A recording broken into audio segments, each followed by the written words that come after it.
안녕하세요. 아들을 장가 보내고 얼마 전 손주가 생긴 60대 노인입니다. 제 인생은 큰 굴곡이 있는 건 아닌 것 같아요. 힘들게 살지 않은 사람이 없을 테니 힘든 인생을 살았다고 말하고 싶진 않네요. 아무튼 저는 인생을 살며 가장 무서운 인간을 만난 에피소드를 서술할 생각입니다. 재밌고 놀라운 반전을 맛보시길 바라며 글을 시작해 보겠습니다. 아들이 12살 때 남편이 사고로 세상을 떠나고 혼자 아들을 키웠어요. 자식을 위해 헌신하는 부모라면 나가서 일하는 건 아무것도 아니라는 것을 알겠죠. 저 역시 아들 하나를 잘 키우고 싶어서 시장통에서 식당 직원으로 일했어요. 시간 남을 때는 인형 눈을 붙이거나 액세서리 고리를 붙이는 작업을 집에서 하기도 했죠. 한 푼 두 푼 모아가며 아들을 잘 키웠고 20년 뒤 아들은 어느새 아주 큰 무역회사에서 중요한 업무를 담당하는 사람이 됐어요. 매달 한 번씩은 꼭 해외를 나가서 일주일 정도 일을 하고 한국에 돌아왔는데 아들은 매번 해외에 나갈 때마다 여행하는 기분이라며 선택한 무역 일을 매우 좋아했습니다. 그렇게 잘 자란 아들이 결혼할 색식감을 집으로 데리고 왔어요. 참하고 수수한 게 첫인상이 아주 좋았어요. 조금 가난한 집안에서 컸다는 예비 며느리는 제 과거 시절처럼 시장통에서 일을 하고 있다고 했어요. 손을 보니 거칠고 많이 튼 게 제 손을 보는 것 같았어요. 아들은 자기가 능력도 있고 돈을 잘 버니 며느리에게 전업주부로 편하게 쉬게 해주고 싶다고 하더군요. 아들이 결정한 일이니 전 그거에 대해 참견하지 않았습니다. 곧 결혼한 아들 부부는 버스로 4정거장 정도 걸리는 아파트에 신혼집을 마련했습니다. 신혼부부가 사는 집이니 자주 찾아가진 못하고 가끔 한두 달에 한 번씩 연락하고 찾아갔어요. 아유, 새아가 집이 아주 깔끔하네. 역시 손끝이 야무진 게 못하는 게 없구나. 아니에요, 어머님. 아직 배워야 할 게 많아요. 무진이는 출장 갔지? 네, 이번 주는 태국에서 보내고 올 거예요. 아, 저도 태국에 가보고 싶었는데. 다음엔 따라갈 수 있으면 가보려고요. 아니, 무진이가 놀러 가는 것도 아닌데 어딜 따라가니? 그냥 네 남편이 휴가 내면 그때 제대로 놀러 가라. 네, 어머님. 저도 그냥 해본 말이었어요. 세아가, 그 혼자 있을 때는 뭘 하고 지내니? 살림 다 하고 나면 특별히 하는 게 있어? 취미로 부업하고 있어요. 문구점에 들어가는 볼펜 조립해서 용돈벌이 하고 있어요. 넌 어쩜 나 젊을 때랑 똑같니? 나도 부업 엄청 많이 했다. 인형 눈만 아마 수만 개를 붙였을 거다. 인형 눈이요? 저도 그거 해보고 싶었는데. 요즘 인형들은 눈도 같이 재봉해서 나와서 공장에서 모든 작업을 한대요. 그렇지, 시대가 변했으니 인형도 변한 거지. 아무튼 세아가 너무 무리하지 말거라. 몸 아껴뒀다가 나중에 건강한 아이 낳아야지. 아이고, 내가 괜히 부담을 준 건가? 방금 한 말은 취소다. 임신은 너희 부부가 원하거나 하늘의 뜻이 있을 때 생겨도 충분하니까 부담 갖지 말거라. 아니에요. 저도 빨리 아이 낳고 싶어요, 어머님. 며느리는 그렇게 착하기도 하고 부지런하고 야무졌습니다. 제대로 된 며느리를 들였구나 하는 생각이 자주 들었고 친구들이나 지인들에게 제 며느리 자랑을 참 많이 했답니다. 그런데 어느 날 조신한 며느리가 웬 남자와 둘이 시장 근처 밥집에서 식사를 하는 걸 보게 됐어요. 멀리서 봐도 며느리의 얼굴이 빛이 나서 금세 알아봤죠. 시장을 보던 저는 장바구니를 들고 밥집 안으로 들어갔습니다. 새아가 여기서 보는구나. 멀리서 보고 너인 줄 알고 들어와 봤다. 어머님, 장보러 나오셨군요. 그래. 넌 왜 내정거정이나 먼 시장에 온 거냐? 이 남자는 누구고? 아, 저한테 볼펜 조립 맡겨주시는 공장 담당자님이세요. 오늘 물건 가져다 드렸는데 밥을 사주시겠다고 해서 한 끼 얻어먹는 중이에요. 혹시나 했는데 며느리의 말을 듣고 안심이 되더군요. 같이 있던 공장 담당자가 일어나 저에게 깍듯이 인사하더군요. 성미 씨 시어머니시죠? 저 성미 씨 결혼식에 가서 뵀었는데 기억은 못 하실 겁니다. 전 멀리서 어머님 뵀습니다. 아이 그래요. 우리 애들 결혼식까지 오셨던 귀한 분이셨군요. 아이 어서 앉아서 식사하세요. 저는 장을 마저 봐야 하니까 이만 나가볼게요. 새아가 밥 맛있게 먹고 들어가라. 네 어머님 나중에 봬요. 식당을 나오며 안도의 한숨을 쉬었어요. 신혼이 된 지 얼마 안 된 며느리가 출장 간 제 아들을 두고 다른 남자를 만나는 건가 잠시 의심을 했지만 나이 든 노인네가 괜한 오해를 한 거였더라고요. 또 며느리가 그런 짓을 벌일 사람이 아니니 더더욱 부끄러운 마음이었습니다. 아들이 한국에 들어와서 지낼 때는 며느리와 저 셋이 가끔 만나서 시간을 보냈어요. 신혼집으로 찾아가 며느리가 해준 밥을 얻어먹기도 했고 애들이 제 집에 와서 식사를 하기도 했죠. 근데 제가 몰랐던 며느리의 단점이 하나 보였습니다. 잠시 화장실을 다녀왔는데 아들과 며느리가 돈 문제로 다투고 있더군요. 오빠 돈 좀 해줘. 200만 원만 해달라고. 친정에 좀 보태주고 싶다고. 우리 집안 사정 잘 알잖아. 지난달에도 500만 원이나 해줬잖아. 도대체 장모님이 돈을 어디에 쓰는 거야? 말했잖아. 걔를 들었는데 사기를 당했다고. 그거 다 대출받아서 한 거란 말이야. 우리 엄마 몸 불편한 거 알지? 이래서 돈 갚지 못하니까 좀 도와줘. 그래 알았어 해줄게. 대신 이번이 마지막이다. 용돈 붙여드리는 거 말고는 목돈은 드리지 않을 거야. 우리 신혼집도 대출 끼어있고 나중에 애기도 낳아야 하니까 돈 모아야 한단 말이야. 알겠어. 다신 돈 부탁 안 할게. 그럼 200만 원 해주는 거다? 며느리 집안 사정이 좋지 않은데 빚까지 지었으니 아들에게 손을 벌리는 게 눈에 거슬렸습니다. 착한 사람인 건 알지만 이건 좀 아닌 것 같아서 나중에 아들을 따로 불러 돈 해주는 걸 자제하라고 조언해줬어요. 무진아, 너 새애기한테 돈을 많이 해주는 것 같더라. 들으셨어? 처가가 어려워서 도움이 많이 필요해. 장모님 혼자 사시는데 일도 못 하시고 빚이 잔뜩 있거든. 아무리 그래도 네가 그걸 다 갚아주는 건 아니지. 새애기가 마음에 들긴 하지만 돈 문제가 있는 걸 들으니 좀 괴리감이 든다. 걱정하지 마, 엄마. 내가 잘 해결할게.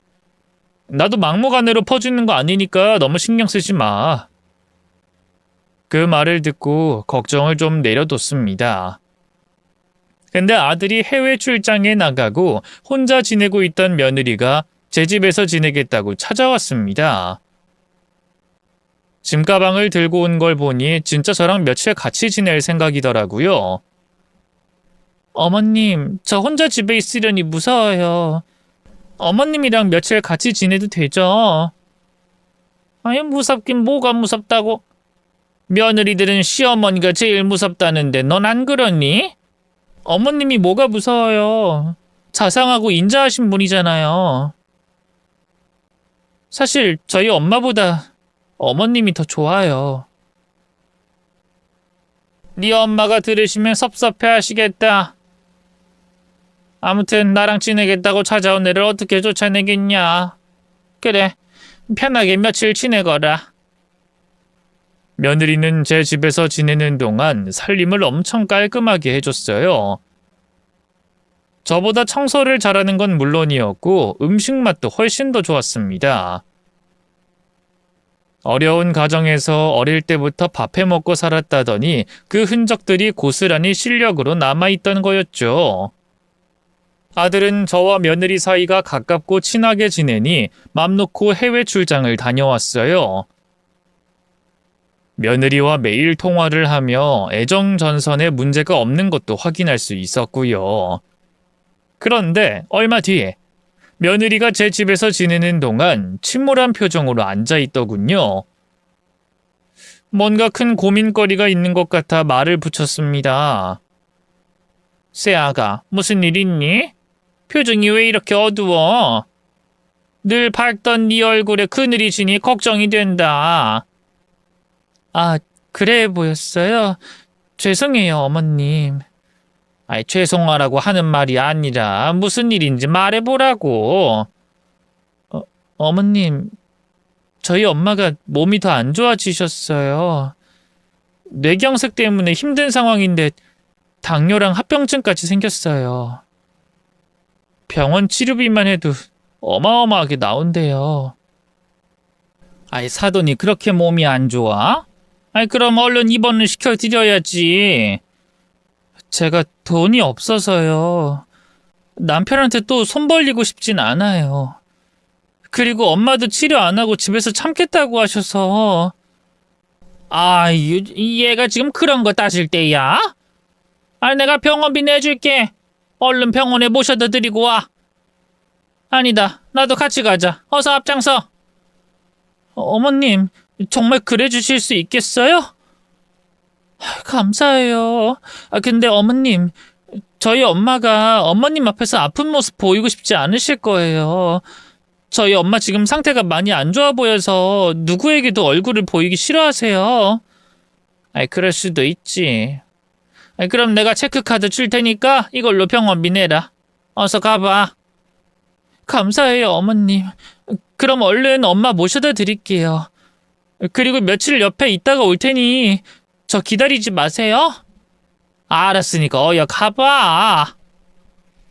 며느리는 사돈의 병원비가 없어 얼굴에 그늘이 진 것이었어요.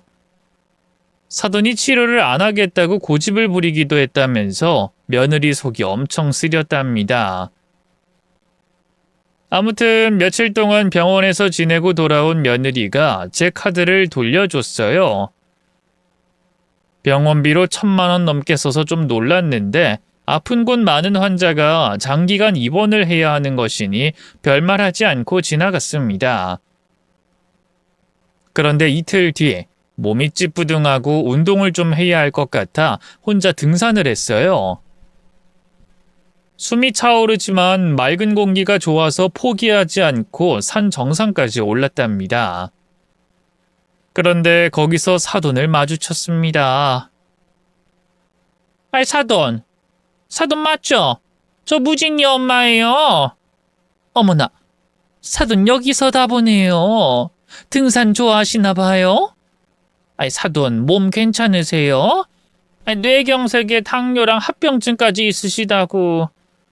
지금 병원 입원 중 아니었습니까? 제가요? 뇌경색은 많이 좋아져서 약만 잘 먹으면 보통 사람이랑 똑같아요. 그리고 당뇨는 처음 듣는 소린데요. 누가 그런 말을 하던가요? 새애기가요. 저한테 사돈을 병원에 모셔가야 한다고 돈까지 받아갔습니다. 이게 어찌 된 일인지 모르겠네요. 제 딸이 그런 말을 했어요? 이게 집애가 무슨 짓을 한 거지? 사돈 죄송합니다. 우리 애가 급하게 돈이 필요해서 제 이름을 팔았나 봐요. 사돈 죄송합니다. 그런 것 같네요. 이 일은 제가 며느리와 둘이 풀어볼 테니 사돈은 신경 쓰지 마세요. 사돈, 많이 혼내도 좋으니까 꼭 버르장머리 고쳐주세요.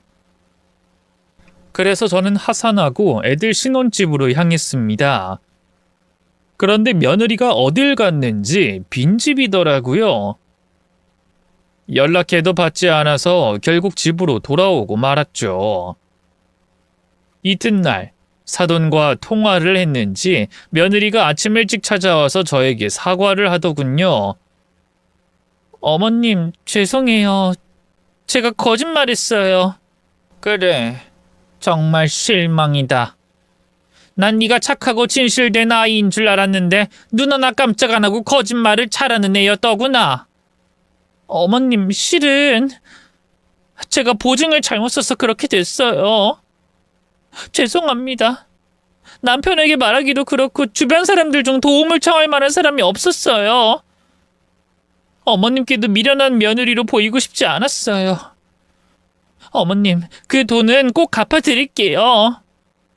네 마음이 어떻든 간에 거짓말을 한 건 변하지 않는다. 이번 일로 너와 나 사이에 금이 간 것 같구나. 앞으로 내 집에 오는 걸 자제하거라. 그렇게 통보하고 며느리를 돌려보냈습니다. 그리고 아들에게도 이 사실을 알렸답니다. 혼 좀 나고 정신 차리길 바랬죠. 이후 며느리는 저와 거리를 두고 지냈고 가끔 아들과 같이 와서 식사 정도만 하면서 지냈어요. 기가 죽은 표정으로 늘 미안한 기색을 드러내는 며느리였지만 쉽게 화가 풀리지 않았답니다. 그런데 얼마 뒤 아들이 출장 간 사이 며느리가 또 찾아왔습니다. 지난 일을 사과하고 잘 풀고 다시 가깝게 지내고 싶다며 아양을 떨더라고요. 어머님, 정말 죄송해요. 저 앞으로 절대 거짓말하지 않을게요. 이제 그만 화 푸세요. 네? 화 풀었다. 이미 다 풀렸으니까 걱정하지 마라. 그럼 저 어머님이랑 며칠 지내고 가도 돼요? 뭐? 그냥 네 집에 가서 자는 게 낫지 않겠냐. 내가 너 기분 상할까봐 말하지 않았는데 집에 누가 있으면 불편해. 물론 거짓말이었습니다. 며느리에게 신뢰감을 잃어서 거리를 좁히고 싶지 않았습니다. 그럼에도 계속 애교를 부리며 저랑 같이 자고 싶다고 노래를 부르는 바람에 어쩔 수 없이 제 집에서 지내다가 가라고 허락해줬죠. 야호! 우리 어머님이랑 같이 잔다. 어머님, 제가 오늘 야식 맛있게 차려드릴게요. 같이 맥주도 마시고 화투도 치면서 놀아요. 화투? 나 그런 거 못한다. 그냥 얘기나 나누고 일찍 자자.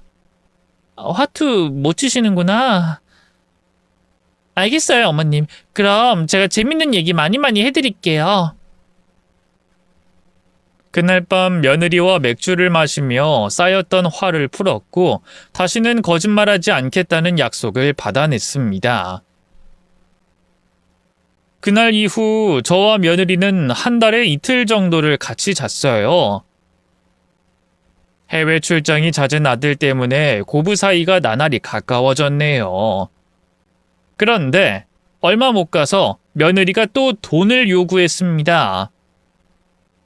급하게 써야 할 곳이 있다고 했는데 이번엔 친구가 암이라는 소리라더군요. 어머님, 제 어릴 적부터 친했던 친구가 지금 위암으로 입원 중이래요. 정말 죄송하지만 그 친구가 어려운 상황이라 도움을 주고 싶은데 어머님이 돈 좀 빌려주시면 안 될까요? 세아가 너 진짜니? 아니, 진짜라고 해도 친구 병원비를 시모한테 빌리는 게 말이 되니? 그렇죠. 제가 생각이 이렇게 짧아요. 눈치도 없고 개념도 없어요. 죄송해요, 어머님. 그 친구 그 상태가 심각한 거야? 네. 못 믿겠으면 같이 가서 보셔도 돼요. 어머님, 저 거짓말하는 거 아니에요. 그래, 네 말 믿는다. 근데 병원비를 내가 빌려주는 건 아닌 것 같구나. 미안하다. 알겠어요. 다른 친구들 중 도와줄 사람 있는지 찾아봐야겠어요. 며느리는 전화통화를 여러 번 하더니 겨우 친구의 병원비를 마련하는 것 같았습니다. 그런데 이해되지 않는 행동을 보여 절 놀라게 했습니다. 세아가, 너 차 산 거니? 네, 어머님. 제가 주식을 좀 샀는데 그게 터져가지고요. 아, 그랬구나. 아니, 근데 돈을 아끼고 저금할 줄도 알아야지. 너무 비싼 차를 산 거 아니냐? 에이, 그냥 질러버리고 싶을 땐 질러야죠, 어머님. 인생은 한 번인데 하고 싶은 거 다 해봐야 하는 거 아닌가요? 전 이 차가 너무 마음에 들어요. 시승해 보시겠어요? 아니다, 괜찮아. 너나 많이 타거라. 며느리는 생각 없이 돈을 쓰는 사람이라는 걸 그때 확실하게 알게 됐습니다.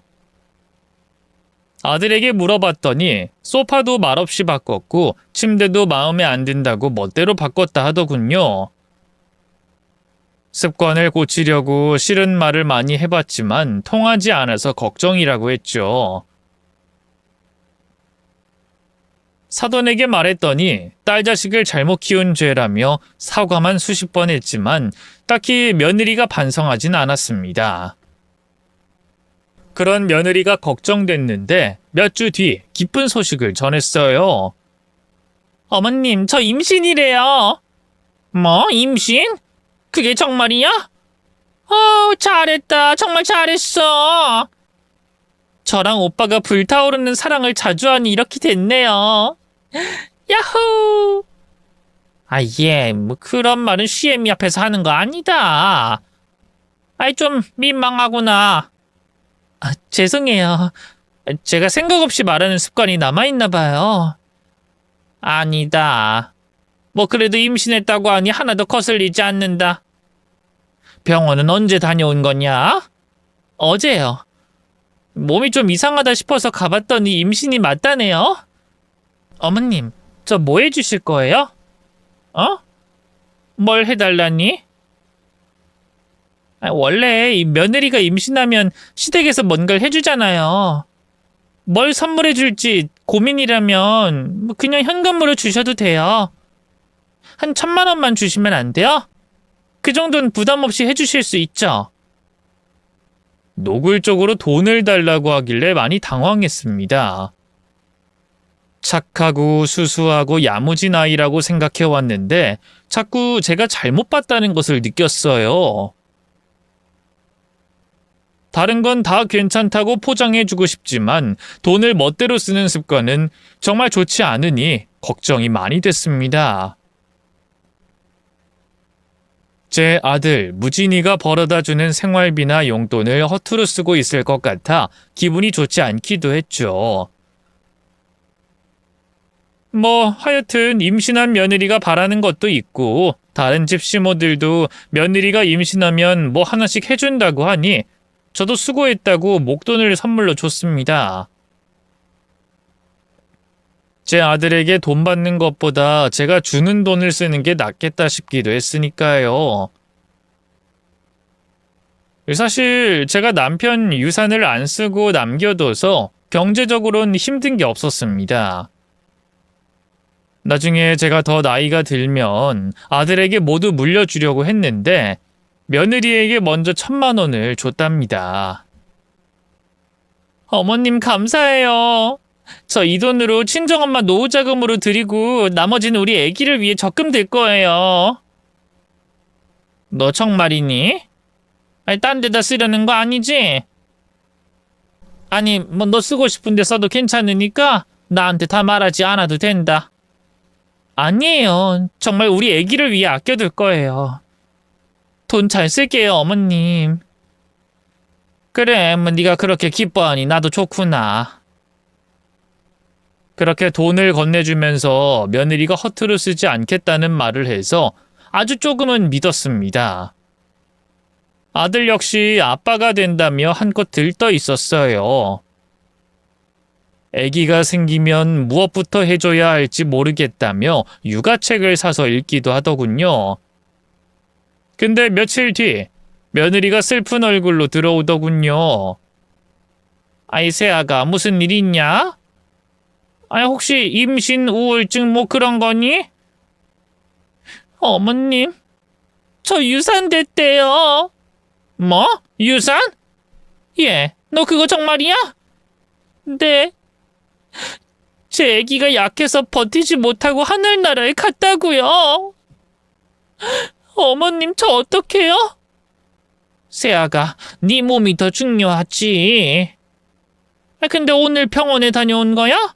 아픈 데는 없니? 네. 집에 가서 따뜻하게 누워서 쉬라고 했어요. 약 먹으면서요. 아이고, 이게 무슨 일이라니. 정말 가슴 아프구나.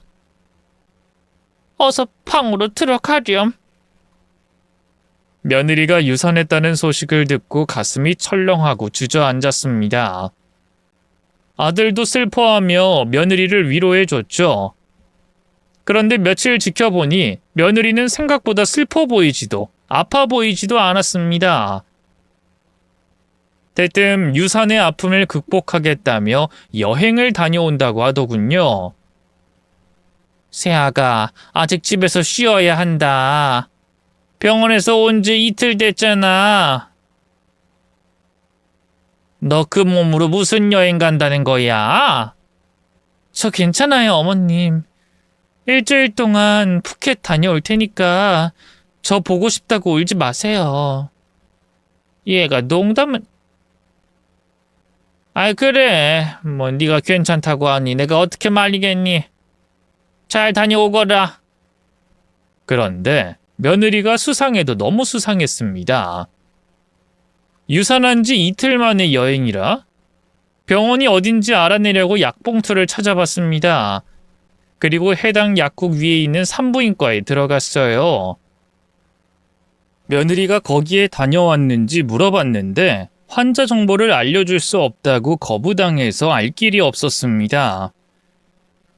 아들 또한 산부인과에 같이 간 적이 없다고 해서 의심은 더 커졌죠.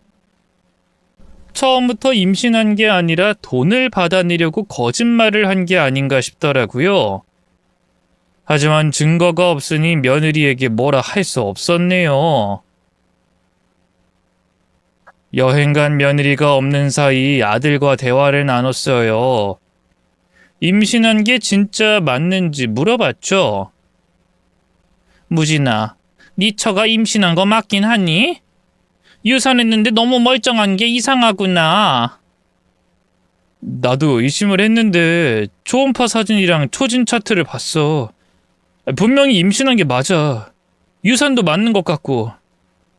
네가 병원에 따라간 것도 아니잖아. 네 처가 거짓말을 잘해서 물어보는 거야. 무진아, 네 처의 자동차 말이다. 그거 주식이 대박나서 샀다는데 정말이야? 아, 그거 실은 제가 사줬어요. 집사람이 어머니한텐 주식으로 샀다고 말하겠다고 해서 비밀로 한 거야. 뭐야? 걔는 수상한 게 한두 가지가 아니네. 나한테도 거짓말해서 돈 가져가더니 너한테도 엄청나게 뜯어먹나 보네. 너 그동안 얼마나 해준 거야? 솔직하게 말해봐. 엄마, 엄청 많이 해준 건 아니야. 장모님이 혼자 힘드니까 좀 도와드린 거고 아내가 갖고 싶은 거 조금 사줬어. 너나 나나 그 애한테 이용당한 것 같은 느낌이구나. 앞으로 조심해야겠어. 너 마음대로 돈 해주지 말아라. 의심은 컸지만 확실한 증거는 없으니 아들에게 정신을 잘 차리고 지내라고 일러주고 나왔습니다. 한 달 뒤 출장 간 아들 집에 반찬을 가져다 주려고 버스를 타고 움직였어요. 정류장에 내려 신혼집을 향해 걸어가는데 며느리가 볼펜 조립 담당자와 둘이 나란히 걷는 걸 봤습니다. 뭔가 이상한 기운을 느꼈고 뒤를 쫓아야만 할 것 같았죠. 그래서 뒤를 몰래 밟았는데 곧 며느리가 뒤를 돌아보며 절 알아봐서 들켜버렸습니다. 어머님, 지금 어디 가시는 길이에요? 새애기구나. 난 너희 집에 반찬 채워주러 가는 길이었는데 잠깐 어디 좀 들르려고. 근데 이분은 그때 그 볼펜 조립 담당자 아니냐? 네, 오늘 볼펜 받으러 가려고요. 어머님, 저 지금은 공장 가봐야 하니까 나중에 봬요. 반찬은 집에 놓고 가주세요. 그래, 알겠다. 잘 다녀와라. 제가 오해한 것으로 보일 수도 있겠지만 둘 사이가 보통 사이로 보이지 않았어요. 남자 손목에 찬 시계가 고가로 보였는데 꼭 며느리가 선물해준 느낌이 들었어요. 제가 이상한 건진 모르겠으나 뭔가 수상해서 꼭 알아내고 싶었죠. 그래서 며느리 뒤를 캐내보기로 결심했습니다. 매일 잠복하면서 뒤를 쫓아 그 남자와의 관계나 다른 아무 것이나 알아낼 생각이었답니다. 며칠 동안 아침 일찍 나서서 잠복을 하던 중 며느리가 한껏 꾸미고 집에서 나오더군요. 몰래 뒤를 쫓아갔고 곧 목적지에 도착했는데 극장이었습니다. 영화 보러 왔나 싶어 저도 표를 끊고 따라 들어갔어요. 그런데 제 기억은 거기까지였습니다. 눈을 떠보니 제가 병원에 누워있더군요. 제 옆엔 며느리가 있었습니다. 어머님, 어쩌다 사고가 나셨어요? 사흘 만에 깨어난 거 아세요? 뭐라고? 내가 교통사고를 당했다고? 기억 안 나시는구나. 어머님, 하늘이 살렸어요. 어머님을 살렸다고요. 머리를 크게 다치셨고 팔다리는 골절이래요. 이야기를 들어보니 제가 무단횡단을 하다가 사고를 당했다고 하더군요. 제가 무단횡단을 할 리가 없는데 이게 무슨 말인지 이해가 가지 않았어요. 내가 횡단무단을 했다고? 그런 기억이 없을 뿐더러 내가 그런 행동을 할 리가 없는데. 세아가, 그 차 운전자는 어떻게 됐니? 만나보고 싶은데. 어머님, 대포차에 치여서 운전자는 못 잡았어요. 뭐야, 대포차? 그럼 형사들이 조사 중이니? 네, 어머님. 근데 빨리 찾기 어려운가 봐요. 번호판을 수시로 바꿔가며 타는 놈인지 찾는데 애를 먹을 거라더라고요.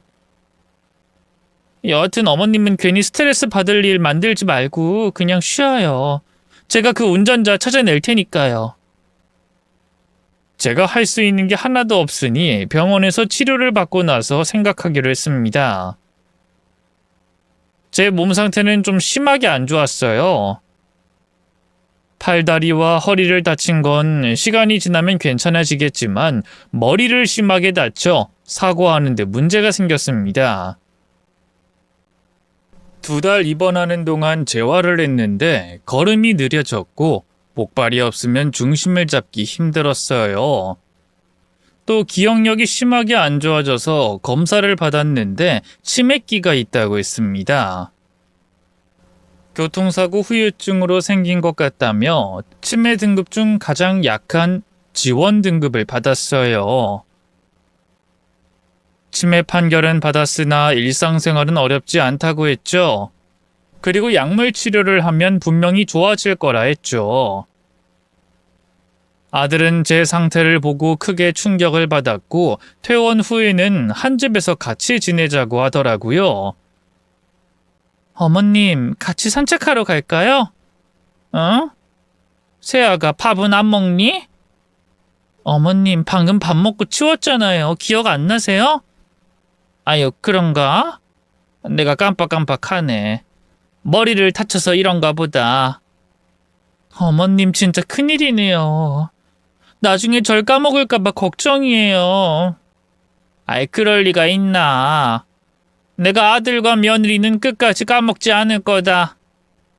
그리고 내 상태는 경미해서 금방 나을 거라고 했잖니. 아, 맞아요. 어머님, 그럼 산책하러 나가요. 며느리가 옆에 두고 이렇게 챙겨줬는데 공원에 나가서 한참 바람을 쐬고 있었는데 제 옆에 며느리가 보이지 않았습니다.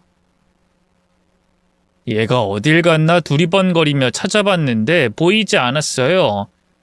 그래서 애들 집으로 가려고 했는데 집 위치가 생각나지 않았습니다. 아들 신혼집 말고도 제 집도 까먹어버렸죠. 이런 상황이 올 거라고는 상상도 못했는데 아무리 생각을 해봐도 집에 가는 길이 떠오르지 않았답니다. 공원을 배회하다가 해가 저물었고 인도로 나와 일단 걸어보기로 했어요. 분명 집에 가는 길이 떠오를 줄 알았는데 한참을 걸어도 생각나지 않았습니다. 결국 지구대가 보여서 그 안으로 들어갔고 제 상태를 전하고 며느리에게 연락을 부탁했습니다. 하지만 제가 며느리 전화번호를 까먹어서 시간이 좀 걸렸습니다. 제 이름만 검색해서 나이를 추측해 며느리에게 연락을 전했답니다. 이윽고 지구대 안으로 오열하며 며느리가 들어왔습니다. 어머님! 네 어머님! 어딜 가셨던 거예요? 세아가 너랑 같이 산책 나왔잖니. 근데 네가 사라졌고 난 길을 잃었어. 저랑 산책하러 가다뇨. 집에서 식사하시고 제가 설거지하는 사이에 갑자기 사라지셨잖아요. 그래서 제가 온 동네를 돌면서 어머님을 찾고 있었다고요. 정말이니? 아니, 내가 점점 이상해지는구나. 교통사고 후유증이 심해서 기억이 자꾸 증발해. 어머님, 이젠 제 옆에만 꼭 붙어 계세요. 그러다 진짜 큰일 난다고요. 그래, 앞으로는 조심하도록 하마. 그렇게 제 기억은 점점 흐릿해져 갔습니다. 병원에 가서 검사를 받았는데 약을 잘 챙겨 먹고 음식 조절을 잘 하라고 했어요. 두뇌에 좋은 견과류를 많이 먹으라고 해서 아몬드와 땅콩, 호두를 박스채로 사서 심심할 때마다 입에 넣고 씹었습니다. 그래서 계속 며느리 집에서 지내고 있었는데 아들이 보름짜리 사우디아라비아에 출장을 나가고 며느리와 둘이 남았습니다. 아들은 제가 걱정이 된다고 가기 싫다고 했는데 제가 며느리가 있으니 괜찮다고 걱정하지 말고 다녀오라고 했죠. 며느리는 저를 정성껏 돌봐줬어요. 어머님, 제가 싱싱한 전복 사왔어요. 이거 구워드리고 전복죽도 해드릴게요. 아이고 세아가 네 덕에 내가 호강하는구나. 내 몸이 이 모양이 되어 미안하다. 괜히 찜만 되지. 그런 말씀 마세요. 어머님, 전 어머님이 더 큰 화를 피해서 다행이라고 생각한다고요. 그리고 충분히 좋아지실 수 있다고 하니까 제가 잘 돌봐드려서 낫게 해드릴게요. 며느리는 직접 수저에 죽을 떠서 먹여줬고 저는 맛있게 음식을 먹었습니다. 그런데 졸음이 몰려와서 언제 잠든지도 모르고 아주 깊은 잠을 자게 됐어요. 다시 눈을 떴을 땐 아들 집이 아니었어요. 아이고 머리야. 왜 이렇게 머리가 아픈 거야? 세아가 여기 어디냐? 요양원이요 어머님. 정말 기억이 하나도 안 나는 거예요? 요양원? 아니, 내가 왜 여길... 치매가 있으니까 바로 받아주던데요? 어머님, 제가 테스트 해봤는데 기억을 자주 까먹더라고요. 그래서 이젠 버릴 때가 왔구나 싶었죠. 뭐야? 아니, 너 꼭 다른 사람 같구나. 지금 무슨 말 하고 싶은 거야? 어머님, 나 미행하셨죠? 지난번 영화관에 따라온 거 기억 안 나세요? 내 뒤를 쫓아와서 내 애인과 있는 걸 보고 기겁하셨잖아요. 그 순간 머릿속에 여러 장면이 스쳐 지나갔습니다. 며느리는 혼자 영화 보는 것이 아니라 볼펜 담당자와 둘이 붙어 앉아서 봤어요. 그때 저는 영화는 안 보고 두 사람만 내려다보고 있었는데 두 년놈이 곧 입술 박치기를 했고 어깨에 기대어 영화를 보더군요. 누가 봐도 불륜 현장이었죠. 극장에서 나와 뒤를 따라가는데 두 사람은 사라졌고 골목길에서 누군가가 절 차로 받아버렸습니다. 그래서 제가 병원 신세를 지게 된 거죠. 아, 며느리 네가 날 이렇게 만든 거구나. 일부러 사고를 낸 거지? 대포차가 네 애인 차였지? 이제 좀 그림이 그려지네. 어머님, 그러니까 가만히 계시면 중간이라도 가잖아요. 왜 괜히 제 뒤를 따라다니면서 미행하고 그러셨어요? 너 바람 피우는 거 맞았지? 난 사고 이후 기억이 안 났는데 이제야 생각났어. 내 아들에게 다 말하겠어. 네가 어떤 년인지 다 밝히겠다고. 어머님, 여기 요양원이고 어머님은 치매 환자로 들어온 거예요. 보호자인 제가 사인도 다 했으니 보호자 허락 없인 여길 나오지 못한다네요. 핸드폰은 제가 가져가니까 제가 올 때까지 잘 지내고 계세요. 아니, 나올 생각 말고 여기서 평생 주무세요. 어머님 아들은 제가 잘 데리고 살 테니까. 야! 지금이 무슨 쌍팔년도인 줄 알아? 시대가 어떤 시대인데 강제로 요양원에 입원시켜? 그리고 내가 멀쩡하다고 하면 바로 나갈 수 있다고?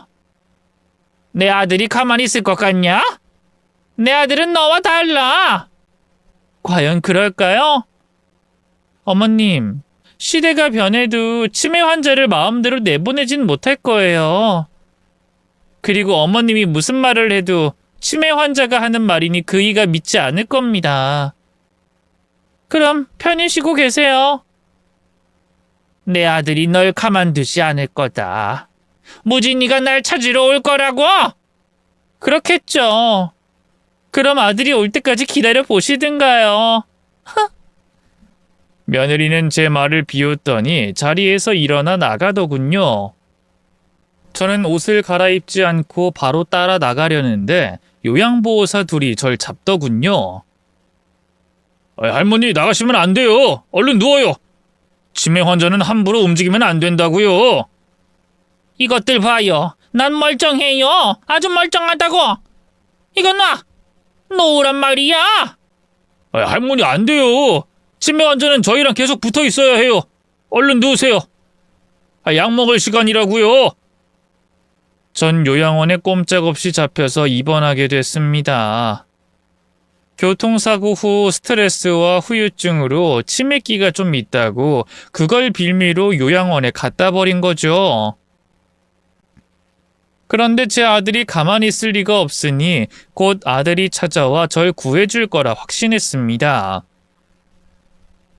그렇게 이성을 찾고 요양보호사에게 아들에게 전화를 하겠다고 했어요. 전화기를 드는데 번호가 생각나지 않았습니다. 아무리 떠올려봐도 생각나지 않았죠. 며느리는 제가 이 정도 상황인 걸 알고 계획적으로 여기에 보내버린 거였네요. 그래도 출장에서 돌아오면 아들이 당연히 절 찾을 거라 생각하고 이성을 찾고 기다리기로 했습니다. 그런데 해외 출장에서 돌아오고도 남았을 시간인데 어쩐 일인지 아들이 절 찾아오지 않았어요. 저를 버릴 녀석이 절대 아니었으니 이상해도 한참 이상했죠. 열흘 동안 요양원에서 지냈는데 빠져나가는 건 무리가 있었어요. 요양보호사들이 치매 환자라고 계속 못 나가게 막아대서 침대에 계속 누워만 있었죠. 그리고 꿈을 꿨는데 아들이 저에게 이리 오라고 손짓을 하더군요.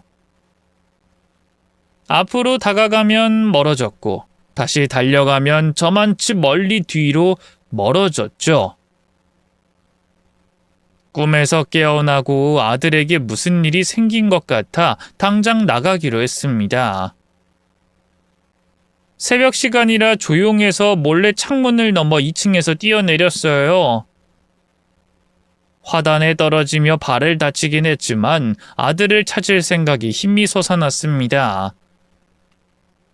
저는 택시를 타고 아들 집으로 달려갔어요. 이윽고 현관문을 열고 들어갔더니 안방에서 소리가 새어나오더군요. 그 소리는 잠자리를 하는 소리였습니다. 아들과 며느리가 그걸 하나 싶어 가만히 서 있었는데 곧 남자의 목소리를 듣고 다른 놈이라는 걸 알게 됐죠. 바로 볼펜 담당자 상간남이었습니다. 아, 좋다 자기야. 자기 집 안방에서 밤일을 하다니 완전 좋아. 자기랑 나 벌써 10년이나 됐네. 내가 가난하고 가진 게 없어서 자기를 다른 놈에게 보내주긴 했지만 역시나 자기를 잊지 못하겠더라. 그걸 이제 알았니? 난 단 한순간도 당신을 잊은 적 없어. 지금 남편과 밤일할 때도 항상 당신 상상하면서 일 치렀다고. 이제 여기가 우리 집이 될 거야. 내 남편 중환자실에서 나오지 못할 거야. 아니, 나오더라도 영안실로 가겠지. 볼펜을 가져다주는 남자는 며느리의 상간남이 확실했습니다. 두 사람의 대화는 경악스러웠습니다. 자기야, 그동안 얼마나 뜯어냈어? 시애미한텐 보증 잘못 썼다고 3천, 그리고 임신했다고 구라치고 1,000만 원, 그리고 잡다한 거 500, 대충 4,500 시애미한테 뜯었고 남편한테는 거의 2억 뜯었지. 게다가 지금 내 손에 두 모자의 통장이 있으니까 확실하게 뜯어내고 기다려보자고. 남편이 못 깨어나면 여기서 우리 둘이 살고 깨어나면 바로 튀어야 해. 일이 복잡해지니까. 우리 둘 진짜 짜릿한 사랑을 하네. 완전 영화 같단 말이야. 근데 말이야, 당신 CM이는 우리 둘 사이를 알아서 차로 밀어버렸는데 당신 남편은 꼭 그렇게 할 필요가 있었어? 우리 사이 모르잖아. 바보야. 한국 오면 바로 어머님부터 찾을 거 아니야. 그럼 요양원에 보는 거 뽀록 날 거고. 그러니까 똑같이 사고 내서 박살내 버리는 게 현명했다고. 그래서 내 남편 오늘 내일 하고 있고 CM이도 요양원에서 치매 환자로 빙신 취급당하면서 빠져나오지 못하잖아. 나한테 CM이 통장이랑 카드 다 있는 거 알지? 그걸로 뭐 할까? 일단 화투 좀 치러 가자. 손끝이 근질거리는 게 한판 해야겠어. 두 년놈은 미행하던 저를 차로 받아버리고 죄 없는 제 아들을 사고 내서 병원으로 보냈답니다. 그리고 제 돈을 쓰고 다니고 있던 거죠. 생각 없는 년인 건 알았지만 이렇게 무시무시한 짓을 벌이고도 남자랑 그 짓을 하는 걸 보니 사이코나 소시오패스 같더군요. 이제 어떻게 해야 할지 생각을 하던 중 현관문 앞에 비닐봉지가 놓이는 소리가 들렸습니다. 이것들이 야식을 시킨 모양이더라고요.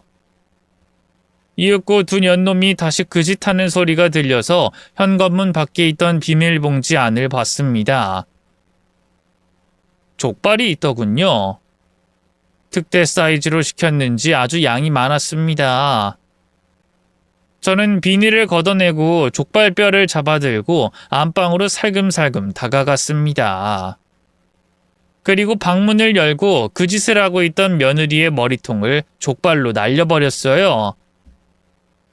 내 머리! 뭐야? 어머님? 이 늙은이가 여긴 어떻게 온 거야? 자기야, 당신 신모 뭐야? 치매라서 올 일 없다며! 저는 족발뼈로 상간남의 그곳을 세게 확 찍어버렸습니다. 이런 미친놈이네! 거기가 남자한테 얼마나 중요한 곳인데! 너무 아파! 터진 거 아니야! 내가 너희 둘을 오늘 족발처럼 모두 다 발라줄게! 저는 각성한 채로 족발을 휘둘러 며느리와 상간남을 흠씬 두들겨 팼습니다. 족발뼈가 어찌나 단단하던지 아무리 때려도 말짱하더군요.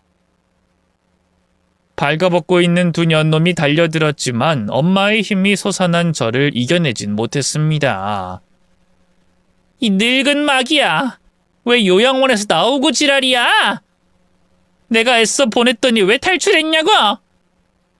내 아들이 날 찾아오지 않을 이유가 하나도 없거든. 그리고 꿈속에서도 아들이 날 찾더라. 근데 아니나 다를까 니년이 내 아들을 사고내고 중환자실로 보냈어. 나 다 들었다. 이 소시오패스 년아. 제기랄. 오빠, 이 할망구 그냥 내보내면 우린 끝장이야. 오늘 여기서 이 놓친 내 작살내야 해. 나도 알아. 근데 할망구가 힘이 왜 이렇게 센 거야? 아이, 망할 족발로 존나게 때리네. 아이, 그만해 이 할망구야. 오늘 송장이 될 것은 니들 둘이야. 감히 내 아들을 해치려고 해?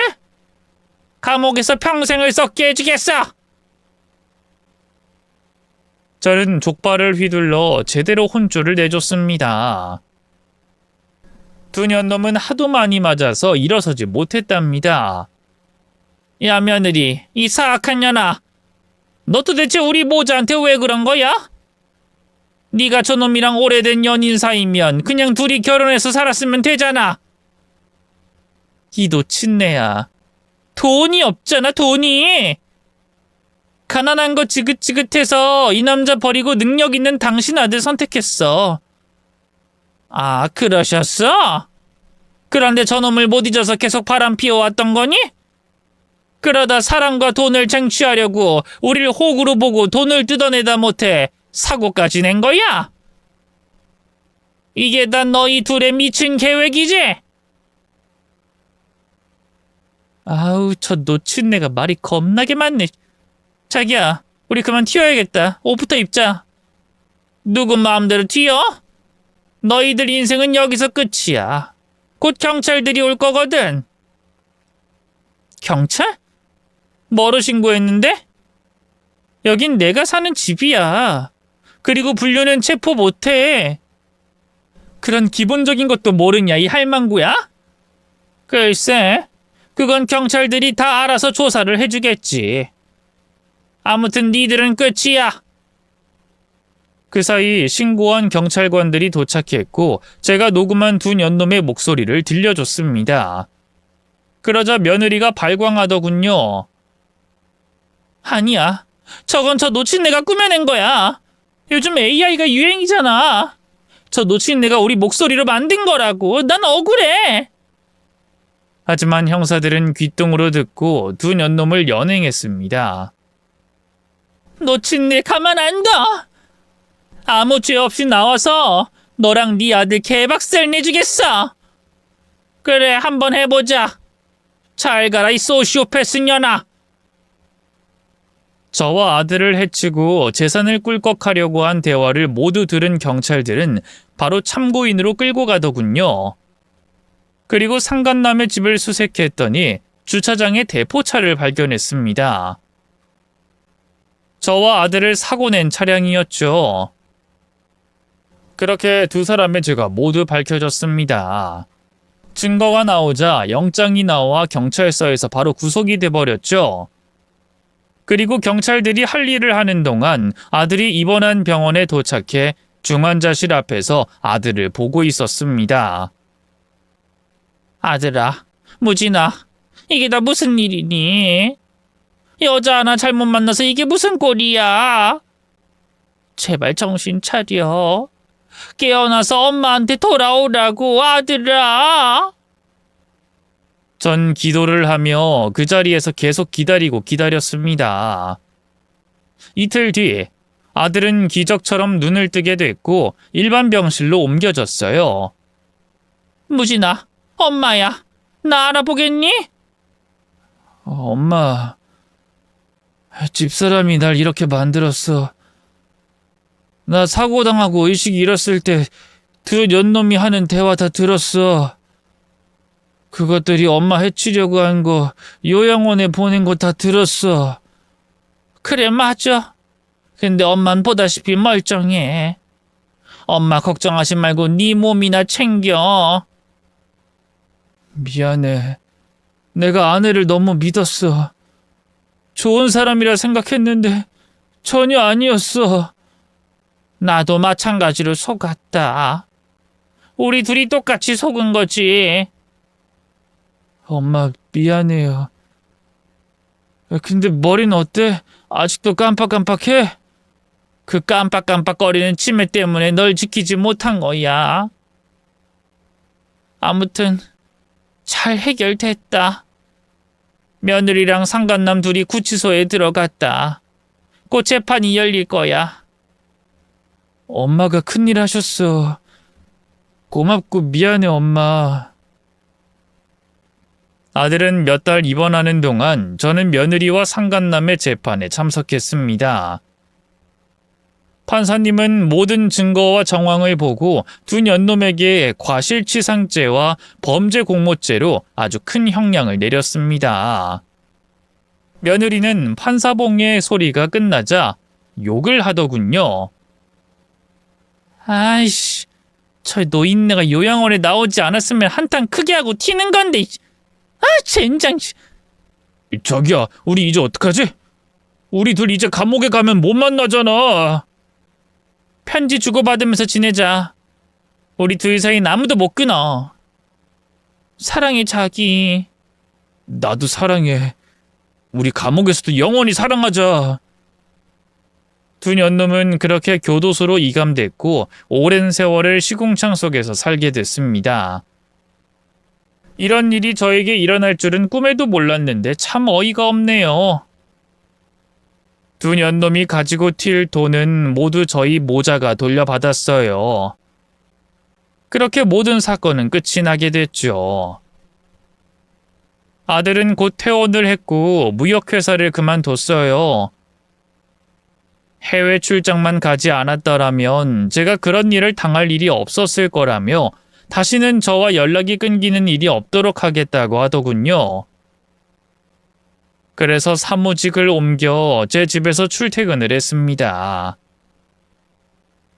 1년의 시간이 지나자 아들은 새로운 여자를 사귀게 됐습니다.